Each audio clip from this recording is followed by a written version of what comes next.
Hai, perkenalkan nama aku Nabila Putri Setiawan dengan nomor NIM 24000134042. Alhamdulillah saat ini aku lagi menempuh pendidikan sarjana psikologi di Fakultas Psikologi Universitas Ahmad Dahlan. Nah, di sini aku akan menjelaskan tentang riwayat perjalanan hidupku dan bagaimana aku menemukan sebuah kegagalan yang pernah aku alami dan bagaimana cara aku untuk bangkit. Ikutin terus ya. Jadi aku kelahiran 2006, tepatnya pada tanggal 13 April 2006. Aku memiliki saudara laki-laki, adikku yang beda usianya terpaut 2 tahun aja dari aku. Terus untuk riwayat pendidikan, aku pernah bersekolah di TK Al Azhar di Kalimantan pada saat PAUD. Kemudian juga pernah mengikuti Islamic Center, sekolah Islamic Center di Kalimantan, karena kebetulan orang tua aku itu pindah-pindah guys. Jadi pernah di Bekasi, pernah di Jakarta, pernah di Kalimantan. Jadi ya emang seputar di dunia pendidikan itu emang banyak pindah-pindahnya karena ada urusan mutasi orang tuaku. Nah, pada saat aku TKB, aku ini TK di TK Pertiwi guys, TK Pertiwi di Jawa. Kebetulan pada saat aku TK, aku tinggal bersama nenekku selama 1 tahun karena orang tuaku terpaksa harus dimutasi ke Cirebon. Kenapa aku nggak ikut? Karena pada saat itu TK aku tuh cuma tinggal sebentar lagi, jadi sayang kalau misalnya udah pulang lagi. Intinya aku ditinggal lah sama orang tuaku, dititipin sementara sama nenekku. Untuk masa SD, aku sekolah selama 6 tahun di SD Minggi LK di Cirebon. Saya masih ngebahas tentang TK aku ini ya. Jadi di TK itu walaupun aku tinggal sama nenekku, di sana itu aku disupport untuk bisa berkarya. Jadi zaman TK itu aku suka banget yang namanya ikut menari, menyanyi, bahkan sering menjadi perwakilan TK aku itu untuk menghadiri acara-acara dan menjadi penampil di acara-acara besar gitu. Misalnya dulu itu diajakin tampil untuk mengisi acara di kantor-kantor pemerintahan seperti itu. Nah, kita lanjut next ke SD ya. Di SD itu aku bersekolah 6 tahun itu di Cirebon, di tepatnya di SD Mega Ultra.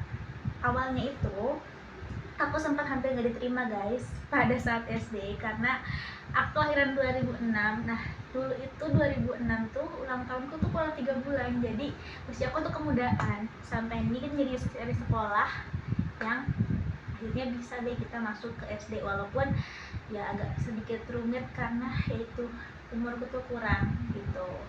Nah, selama di SD itu aku tuh mempunyai 5 orang sahabat dulu zaman SD.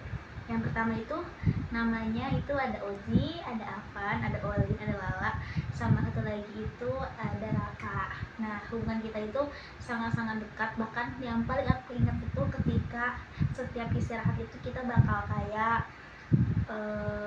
makan bareng makanan yang biasanya aku bawa gitu. Itu kalau zaman SD kayak gitu. Sebenarnya SD itu aku tidak terlalu banyak mengikuti lomba-lomba dikarenakan ya aku agak sedikit malas guys. Zaman SD itu aku ngerasa kayak enggak lah, nggak harus gitu lah, gak usah ikut gitu. Terus juga kayak ya nggak pengen aja zaman SD itu. Tapi untuk di bidang pendidikan sendiri, untuk ranking sih alhamdulillah ya, kalau beasiswa aku selalu dapet gitu di situ zaman SD.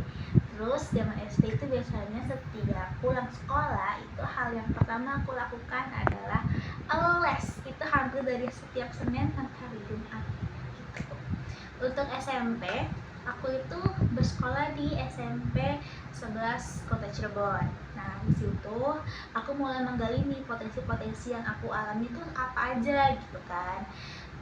Dulu itu aku pernah ikut yang namanya literasi mading ya, literasi dan mading, dan aku pernah mengikuti lomba tentang literasi membaca 30 buku. Pasti yang udah pernah ikut literasi, anak-anak literasi pasti tahu tuh yang endingnya kita kudu gambar-gambar, habis itu kita dapat piagam kalau kita berhasil untuk bisa menyelesaikan tantangan yang udah diberikan sama pihak dari tim literasinya sendiri.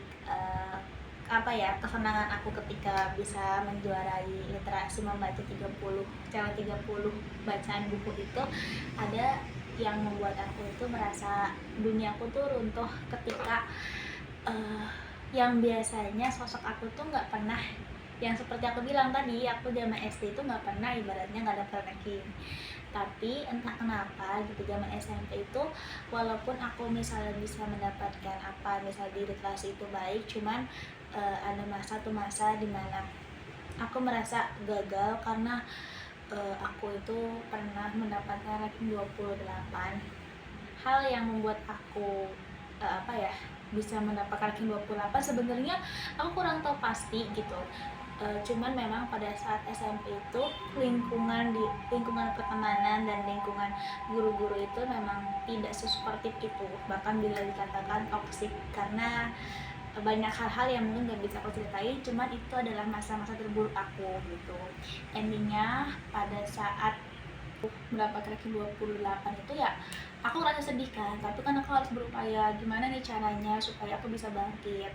Hal-hal yang biasanya aku lakukan ketika aku bangkit, aku selalu pertama ya pasti kan kita berdoa dulu gitu, habis introspeksi gitu, kenapa bisa seperti ini, masalahnya gimana, dan itu memperbaiki dengan apa, mungkin dengan lebih membuka diri lagi, dengan lebih banyak membaca, belajar, pokoknya hal-hal yang bisa ibaratnya memperbaiki lah, jangan sampai untuk kedepannya itu malah rankingnya semakin jelek kan gitu ya. Endingnya alhamdulillah pada kelas berikutnya aku mendapatkan ranking 1 setelah upaya-upaya yang jatuh bangunnya, nangisnya, akhirnya aku bisa meraih kesuksesan pada saat aku bisa mendapatkan ranking 1 itu dengan semua perjuangan yang aku lalui.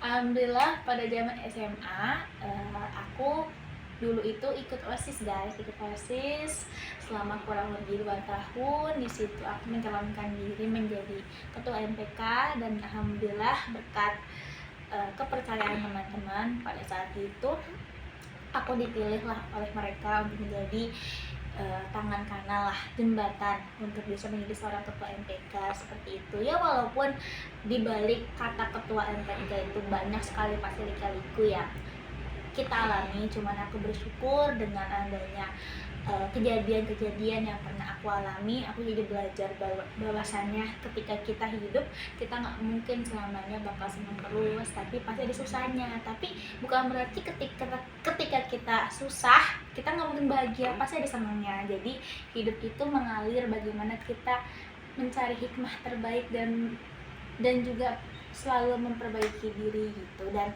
pada saat kuliah aku memutuskan untuk masuk Universitas Ahmad Dahlan karena menurutku itu Universitas Ahmad Dahlan itu ada satu-satunya jalan untuk aku bisa menggapai cita-cita aku untuk menjadi seorang psikolog yang baik dan insya Allah amanah. Terima kasih, itulah sekilas tentang perjalanan hidup aku. Bye.